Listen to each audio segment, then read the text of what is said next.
Do it really. Yes, and of course it is okay, just like every other activity that we introduce, for you to develop your own way of doing things, adding your own points of interest. So we'll go over, if you guys have suggestions, the way that you've introduced things. I'm just giving you the very basic introduction. You can add flair to that.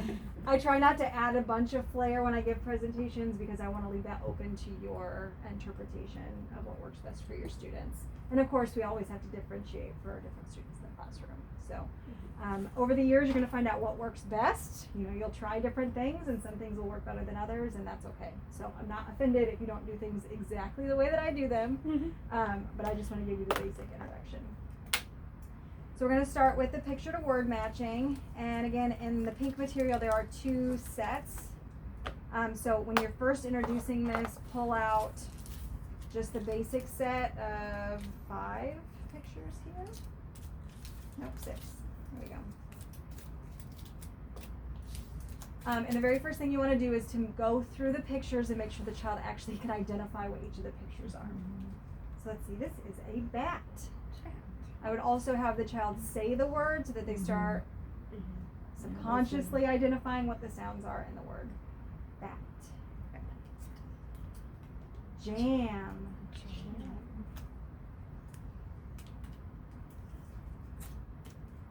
Can.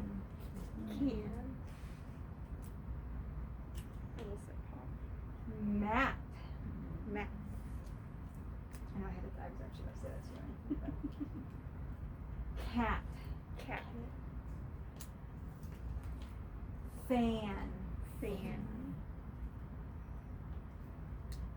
And if you want to just confirm that a child knows what each of the pictures are before, you can do kind of a very basic 3-period lesson.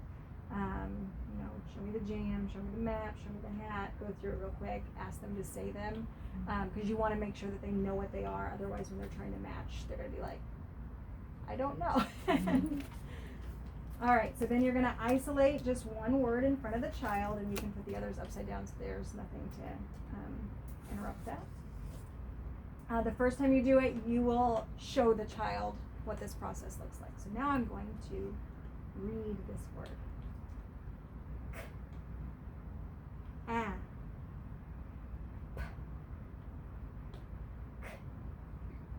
Ah. Ah. Ah. Ah. App, cap, cap, cap. Do you want to try? It's okay, I'm not going to make you read out loud. Please don't make me do it. But you want to demonstrate to the child that I don't expect you to get this right away. I don't expect you to look at this and say, fan. Don't do that. Fan. I don't expect you to get it really quickly. So especially this being the very first introduction to picture to word matching a child is going to have, take your time, go really slow. You might want to introduce a couple of them to the child before you offer the child an opportunity to read the word.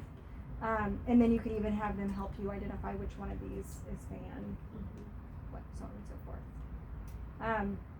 So depending on the child, again, you're going to have to decide for yourself, does this child need a full presentation of all the materials, or do you just need to present 1 or 2 of them and then give them the opportunity to try to sound them out?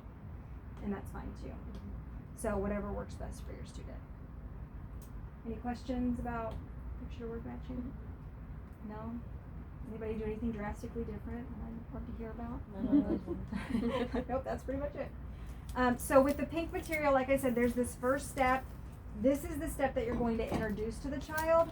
Once a child can do this part of the activity, then you will open up the rest of the word box. And like I said, I think there's like 20 pictures in here. This may be overwhelming for students. If you have a child who's ready for this, that's great. They're going to need a lot of space. They'll need a whole work rug to lay these out on, or a large table space. So what I would recommend is to break these up into groupings of 5 or 6. Less than that, if you have a child who's kind of struggling a little bit but who's really interested in the material, that's what I did for Hartley today. I just gave her sets of 4, and then I picked out the matching words that go with it. So every picture is going to have a matching word. You know a child is proficient with this when they can lay all of these out on a table or a work rug and they can match every single one of these. I like to put the words beside them when you have all of them together. Yeah, I'd recommend putting them, that's obviously not the right word. I'd put them on top just so that they can like control of error, knock that one out. I've already found the answer to that one. Okay.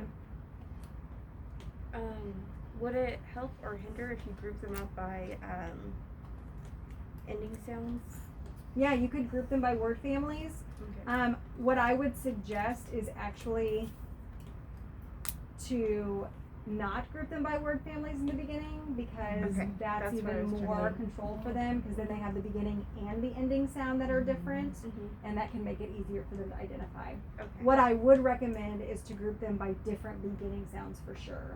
If you Okay. wanted to move to word families with them, obviously if it's a word family, they're going to be different beginning letter sounds.